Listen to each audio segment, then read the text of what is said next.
This channel does not promote any violent, harmful, or illegal activities. All content provided by this channel is meant for an educational purpose only. All in one YouTube চ্যানেলে তোমাদের সকলকে স্বাগত।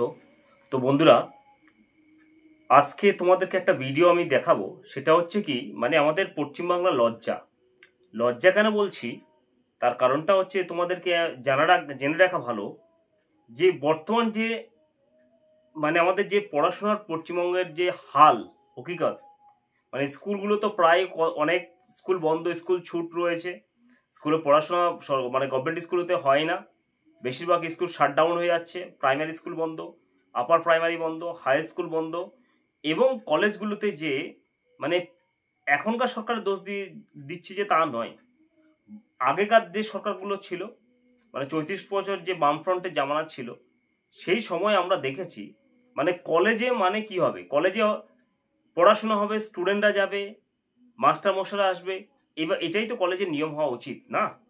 তো সেখানে union রুমগুলি খুলে রাখা হয়েছে, যেখানে নাকি ছাত্র মানে রাজনীতি চলে।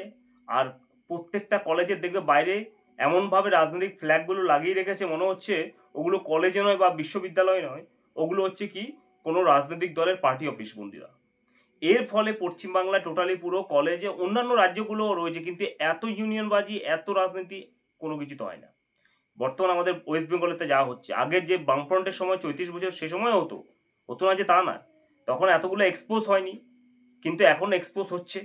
তার কারণটা হচ্ছে আমরা যাদবপুরে দেখেছি হোক কলরবের যে আমরা প্রতিবাদ, নোংরা প্রতিবাদ আমরা সেটা দেখেছি, সেটা কেউ ভুলে যেতে পারেনি। নেক্সট হচ্ছে যে ভারত তেরে টুকরে হঙ্গে কাশ্মীর ভাঙ্গে আজাদি, যাদবপুর ইউনিভার্সিটির মধ্যে দিয়ে যে দেওয়ালের মধ্যে যে মানে কি বলবো আর কি, সেই ছবি আঁকাটাকে আমার মোবাইল স্ক্রিনে দেখতে পাচ্ছ, এগুলো চলেছে, এগুলো এখনও চলছে। তো সেক্ষেত্রে আমরা কে কাকে দোষ দেবো বন্ধুরা?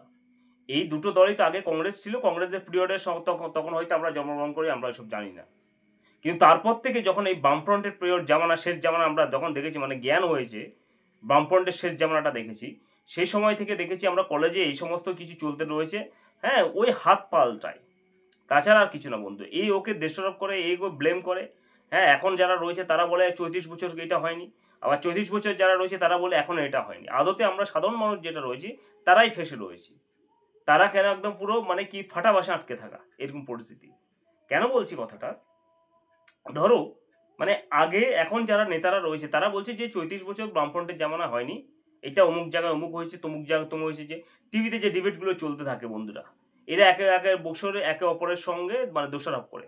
আরে ৩৪ বছরে বামফ্রন্টের জামানায় যদি নোংরামি বা অপদার্থতা কোনো কিছু হয়ে থাকে, সেগুলো পরিবর্তন করার জন্যই তো মানুষ ভোট দিয়ে এই পার্টিকে ক্ষমতায় নিয়ে আসলো। তাহলে তোমরা কি তাহলে ৩৪ বছরের জামানাটাকে আবার ফলো করছো? তাহলে তোমাদেরকেও পরিবর্তন করে দিতে হবে এই পরিস্থিতি, তাছাড়া তো কিছু উপায় নেই। ৩৪ বছরে মানে অরাজকতা চলেছে বলে তোমাদের কথা অনুযায়ী, তাই জন্য আমরা পরিবর্তন করেছি। তো এখন তো সেই পরিস্থিতি, কলেজে কলেজে যে সমস্ত যে দাদাগিরি চলছে, ৪০ বছর ৫০ বছরের ছেলেরা তারা নাকি কলেজের স্টুডেন্ট ইউনিয়নের জিএস হয়, জেনারেল সেক্রেটারি যাকে বলা হয়। কি করে হয়? একজন সে কলেজ থেকে পাস আউট করে বেরিয়ে গেছে, তবু সে ১০ বছর ওখানে জিএস হয়ে থাকছে, আবার সেখানে অস্থায়ী পদে চাকরিও নিচ্ছে বন্ধুরা। তাহলে ওই চাকরিগুলো কোনো ভালো ছেলেরা, ব্রিলিয়ান্ট ছেলেরা পেতে পারে না? ওই দলেরই তো ব্রিলিয়ান্ট ছেলে রয়েছে না, রুলিং দলের। যে এই সমস্ত যারা জিএস পিএস বা যারা রাজনীতির সারা নিয়ে পড়ে থাকে, তারা কি কখনো পড়াশোনা করে? কিন্তু ওই দলেরই যারা রাজনীতি করে না, কত দলকে সাপোর্ট করে, সেখানে তো ভালো ভালো ছেলে মেয়ে রয়েছে, তা তাদেরকে ওই জায়গায় চাকরিটা দেওয়া হোক। এটা তো গেল বন্ধুরা। এইবার দেখো, এই যে কি একটা মডেল, হ্যাঁ, এই মডেল চলছে, সেই মডেলে মানে চারদিকে একদম হাঁকার যে কসবা যে ল কলেজে যে কেসটা হলো, এইটা তো হলো বন্ধুরা।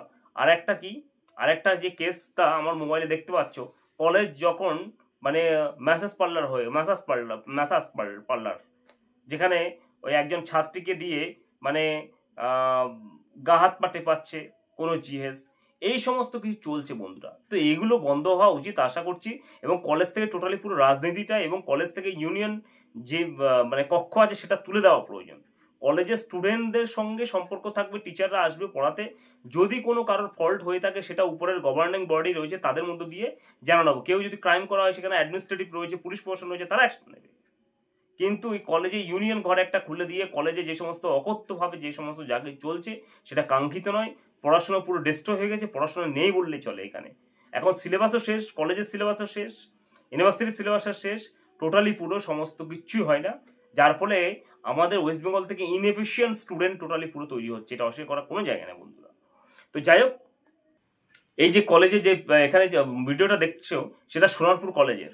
এই সোনারপুর কলেজের এই কীর্তি হয়েছে একজন জিএস, সে একজন ফার্স্ট ইয়ারের যে স্টুডেন্ট তাকে দিয়ে গা হাত পা এভাবে ম্যাসাজ করাচ্ছে।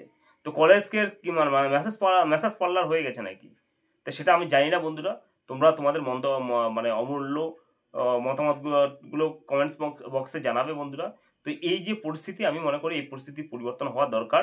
পড়াশোনার লাইফটা আগে ফিরে আসুক, পড়াশোনায় যাতে ওয়েস্ট বেঙ্গল মানে একটা ভালো জায়গায় পৌঁছাতে পারে সেইটা কিন্তু আমাদের সকলকে দৃষ্টি আকর্ষণ করতে হবে। নাহলে এরকম পরিস্থিতি যদি যারা চালাতে চায় তাদেরকে একেবারে পুরো আমি বলবো যে, এই জন্য আমি বলি যে 5 বছর অন্তর অন্তর গভর্নমেন্টের পরিবর্তন হওয়া অবশ্যই প্রয়োজন, যে কোনো গভর্নমেন্টের। না হলে কি হয়, একজনকে আপনারা যদি 10-12 বছর 15 বছর রেখে দিন, তাহলে ওরা ভাবে যে আমরা যদি কোনো ক্রাইম করি অত কিছু করি তা সত্ত্বেও আমরা মানে ভোট পেয়ে যাচ্ছি, তাইলে আমাদেরকে আটকায় কে? এইটা হচ্ছে বাংলার জনগণ, বোকা জনগণ আমরা। হ্যাঁ, কারণ আমাদের প্রত্যেকটা মানুষকে যে সরকারি হোক যে পার্টি হোক 5 বছর রাখো, 5 বছর পর পরে তাকে একদম পুরো ছুঁড়ে ফেলে দাও। তাতে কি হচ্ছে, মানে সমস্ত কিছু ভালোভাবে চলবে এবং এদের প্রত্যেকটা রাজনৈতিক দলে একটা ভয় থাকবে যে না, আমি 5 বছর যদি ভালোভাবে যদি যা না চলি তাহলে পরের 5 বছর কিন্তু আমাকে গদ্দি থেকে সরিয়ে দেবে পাবলিক, জনগণ। এত একটা আমাদের ইন্ডিয়ান কনস্টিটিউশনাল একটা রাইটস দিয়েছে, ক্ষমতা দিয়েছে ভোটিং সিস্টেম মধ্যে দিয়ে, তো আমরা সেটাকে অ্যাপ্লাই করি না, আমরা ভোটের গুরুত্বই বুঝি না। আমরা যে শিক্ষিত সমাজ রয়েছে বা কারা শুষ্কবোধ সম্পূর্ণ রুচিবোধ সম্পূর্ণ যে মানুষগুলো রয়েছে তারা খবরের কাগজ দেখে আর বাড়িতে বসে বসে বলে দেশটা রসে তলে গেছে, দেশটা গেল। অথচ তার বাড়ির পাশে একজন গুন্ডা পান্ডা বা অশিক্ষিত লোক সে ভোটে দাঁড়িয়ে নেতা হয়ে যাচ্ছে, তারপর সার্টিফিকেট থেকে শুরু করে প্রশাসন সমস্ত কিছু সেই ওই অশিক্ষিত লোকটা চালাচ্ছে। আর তখন শিক্ষিত লোকটা একটা সার্টিফিকেটের জন্য ওই অশিক্ষিত লোকের মানে হাতে পায়ে তেল দিতে হচ্ছে। এই হচ্ছে কি ব্যাপার। তো বন্ধুরা, আমি আশা করি শিক্ষিত সমাজ যত এই রাজনীতির মধ্যে এসে নেমে সিস্টেমটা পরিবর্তন করবে, কাণ্ডারি হবে, নেতামন্ত্রী হবে, তবেই কিন্তু এই সিস্টেম পরিবর্তন হবে, নাহলে কিন্তু হবে না। তো আজকে ভিডিওটা একটুখানি ভালো লাগলে লাইক শেয়ার সাবস্ক্রাইব করবেন। ধন্যবাদ।